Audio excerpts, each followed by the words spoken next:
It's like a fight or flight response. Yeah. Yeah. Right now my body's going, why are we doing this?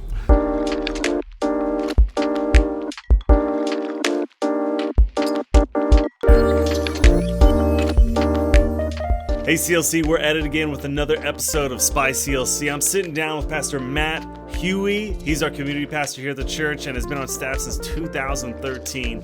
Let's get into these 5 questions and 5 wings. Thank you, Pastor Matt, for being with us. Before we really get into the heat of it all, how are you with Spice? I would say I'm an average Spice consumer. You go get Thai food. What star level are you at? Well, I don't know how many stars, but I would say middle to lower tier. Yeah. Like out of 1 out of 5. Oh, maybe 3. Okay. Yeah. All right. I think you'll do good. Yeah. Let's get into it. 3 tops, but we'll see. Yeah. Let's start with this first wing. Okay. Cheers. Let me know the flavor profiles you're hinting. It's got a little pop to it. A little zing. Not sure what my palate is picking up there specifically, but it's not too bad. Not too bad. Yeah, it's good. So, first question is easy. How did you get into ministry, and how did you land at CLC? I felt a call to ministry when I was 12, and have a wonderful heritage. Grew up in as a PK in a pastor's home and whatnot, so I had a lot of support in that realm, but felt that call when I was 12. But really, getting this worked out. Really, it wasn't until after 3 years of college, I'd gone into to school to basically get a business degree, and it was after that 3rd year that an opportunity came to enroll in a school of ministry, and I knew that was the right thing, and I knew God was shifting my path at that point. So I did that, and for 3 years I was involved with that school of ministry. Local church there, have some incredible memories there.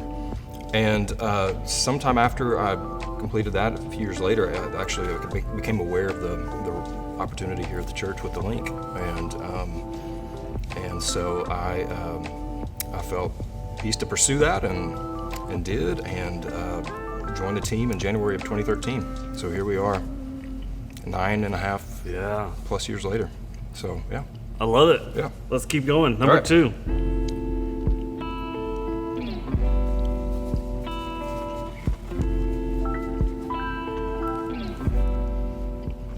It's good flavor. Oh, easy. Yeah, we're good. So you've spent a lot of time abroad, overseas, doing trips, being with your dad or other missionaries. Tell me about one of the craziest stories being on the mission field. One particular memory that comes to mind, which it wasn't super dramatic, it was just kind of a surreal moment. We were in the middle of a church service in a gypsy village in Bulgaria, and we had a packed room. It was a lot of pastors and church leaders from that nation that came in, and so we had several hundred people in this room.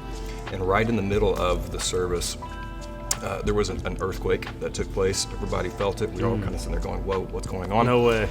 And it was just a very, very unique experience right there. I can think of maybe one other situation where...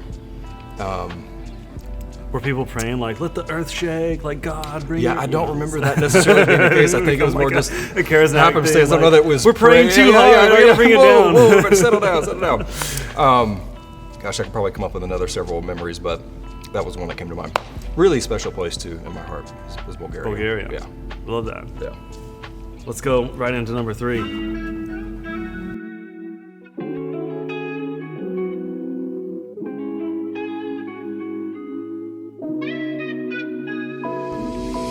No problem. Huh? Okay. Yeah. I mean, I can sense we're picking up some steam, but yeah. A little picante in there, but nothing too crazy. So this next segment is we do an Instagram deep dive on your Instagram. Okay. How do you explain this? So rewinding when I first came on staff at the church, that was left on the bookshelf in my office, and I didn't know who to attribute it to. If it was some sort of, like, it was part of the archives of CLC days gone by. but I came across that and I was like, oh my word, I've never heard of this book, How to Duck a Sucker. And I've never read it. I think the title was enough for me, but yeah, let's get maybe for the viewing audience, you can. A guide to living a drama-free life. How to Duck a Sucker. This one here. Oh yeah. The family-themed Halloween costume. Halloween. You can say Halloween. Excuse me. Fall festival. Hallelujah nights. Whatever it may be. Hallelujah booyah. Yeah. Trunk or treat. Yeah. That was one of those years where Heaven's Hoedown. my brother and I were both in elementary school, so we decided to go with a cowboy-themed family get-up, and so that's what we did. Yeah. Looks fantastic. Full-on painted mustache. It was a great. Okay, yeah. I didn't know how early because you got quite the beard. I think handsome. I was 8 or 9 at that point, so it wasn't quite wasn't quite grown the facial hair just yet. Excellent. Well, let's keep going. Number 4, and this is Da Bomb. Does it start to get uncomfortable right here? Some say it is so. Oh yeah. Even right there on my lip, it touched my lip. Yeah. Okay. The bridge of the nose is starting to sweat just a bit. Yeah, I was gonna say, so this is one that like your body starts to sweat before you actually taste the heat. Mm-hmm. It's like a fight or flight response. Mm-hmm. Yeah. Yeah. Right now my body's going, why are we doing this? Whoa, there's the delayed reactions. There it is. Yeah. Just picking up some steam. Yeah. Okay. All right. So, what makes a good community, and what's your vision for leading CLC into community with one another? The community is one of those things that doesn't just happen. It's intentional, it's fostered, it's on purpose. And I think a lot of it is allowing ourselves, even forcing ourselves to some degree to take a step out of our comfort zones and engage with various people who we may or may not feel like we immediately have a connection with or have something in common with, but the beauty of it all is kind of like this mosaic, it's so many different people coming from different walks of life, different experiences, different perspectives, different faith journeys, and there's a beautiful intersection that happens right there. Whew. It's warm, so this one's warm. But there's this beautiful intersection that happens right there when people allow themselves to engage in that space, and just a lot of beauty can come from that. So I think in the season to come, there's so much just kind of teeming at the surface, and I think particularly after the last couple of years, there's such an incredible opportunity for community to happen in a even a more incredible way. Woo! Lord have mercy, this is warm. That one caught me in the back of the throat. Yeah. It stays with you a little bit. All right. We're at the final wing. Yeah. It is tradition. The lips are feeling it too. We got the last dab hot sauce. We're at the peak here. We do a last dab. You don't have to do this as much as you want to. Put on there. Yeah. What if I don't want to? You don't have to. No. Yeah. There's no shame in none. It's just one of the things that kind of became a thing. The sinuses are clearing. I can tell you that. All right. Cheers. Here we go. Ooh. All right.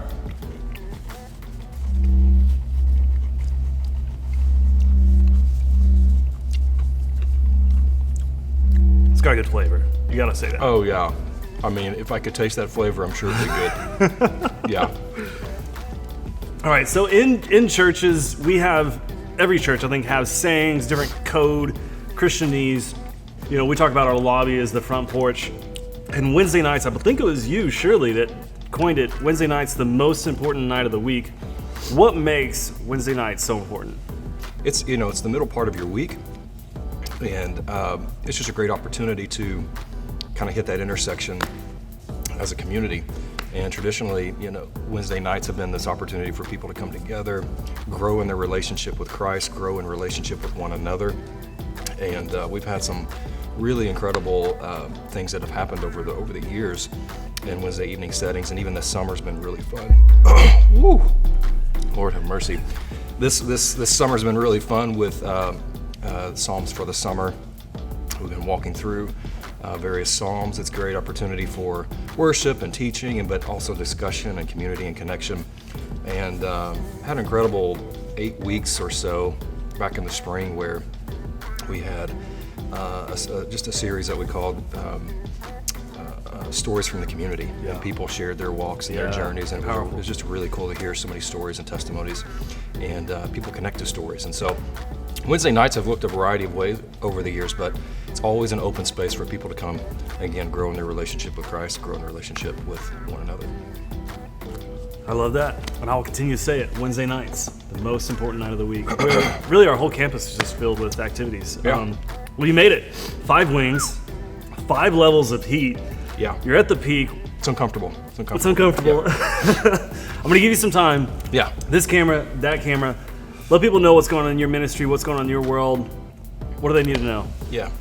Well, we got a lot happening this fall between community groups as well as Wednesday nights. And there's just a variety of even just events that have taken place over the last few weeks and even coming into the next couple of months. And so there's some great things, opportunities to jump in with volunteering, jumping in a community group, jumping in on a Wednesday night. We've got some cool options that are coming up here in the next few weeks, and so looking forward to what all of that holds. On a personal note, some of you may know we've got 2 little girls, a 4-year-old and a 1.5-year-old, and we are expecting a 3rd kiddo, a little boy, in November, sometime around Thanksgiving. And so we are prepping for his arrival. We're excited, looking forward to it, and just grateful. So, yeah. I love that. Thank you, Pastor Matt, for being with us. Peace.